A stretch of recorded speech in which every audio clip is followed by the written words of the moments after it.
बिस्मिल्लाहिर्रहमानिर्रहीम। जैसे कि आपने गुज़िश्ता दिनों देखी है, गवर्नर हाउस में हमारी उन तमाम बड़ी कंपनीज के साथ एग्रीमेंट साइन हो गया गवर्नर साहब की मौजूदगी में, और वो तमाम कंपनीज ने अपना काम शुरू कर दिया। जो फ्री हम लैब बना रहे हैं, हर बीमारी के हम कोशिश करेंगे मुफ्त टेस्ट वहां पर हों। हम लगे हुए हैं, हम इंतजार कर रहे हैं पूरी दुनिया में जो मुखैर हजरात हैं, कंपनीज, इदारे हैं, बैंक हैं, CSR के जो फंड हैं, हमारे साथ जुड़े। मैं चैलेंज कर रहा हूं, अगर आप लोगों ने सपोर्ट कर दिया इस फ्री डायग्नोस्टिक लैब को और लोगों को जिंदगी मिलना शुरू हो गई, हम पूरे पाकिस्तान में फ्री लैब बना देंगे। करोड़ों अरबों रुपए की मशीनें कंपनियां लगा रही हैं। कराची के कल्ब में बिल्कुल सेंटर कायम किया गया। नुमाइश पे कलेक्शन पॉइंट, हमारे जितने डायलिसिस सेंटर हैं वो सब कलेक्शन पॉइंट होंगे।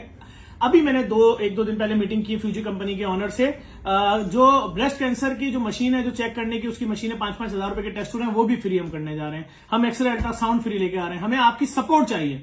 अगर आप हमारे साथ जुड़ेंगे, पूरी दुनिया में अगर मैसेज कहीं जा रहा है, अभी मैं यूके आ रहा हूं 10-12 दिन बाद, वहां पर हम अपील करेंगे आप लोगों से, हमारा पैगाम सुने, आके हमसे जो सवाल करना है करें, लेकिन प्लीज हमें आपकी सपोर्ट की जरूरत है। जुड़ते चले जाएं ताकि इस मिशन को ज्यादा से ज्यादा तेजी से आगे लेकर जाए। लोगों की जिंदगियां बचानी है। पैसा किसी से नहीं मांग रहे, और लोग दे भी नहीं सकते पैसा। कौन देगा? हम तो नहीं दे सकते पैसा भाई।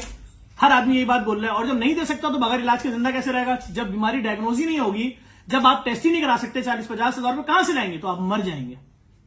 तो लोगों को बचाना, इस कॉज में आपकी सपोर्ट की जरूरत है।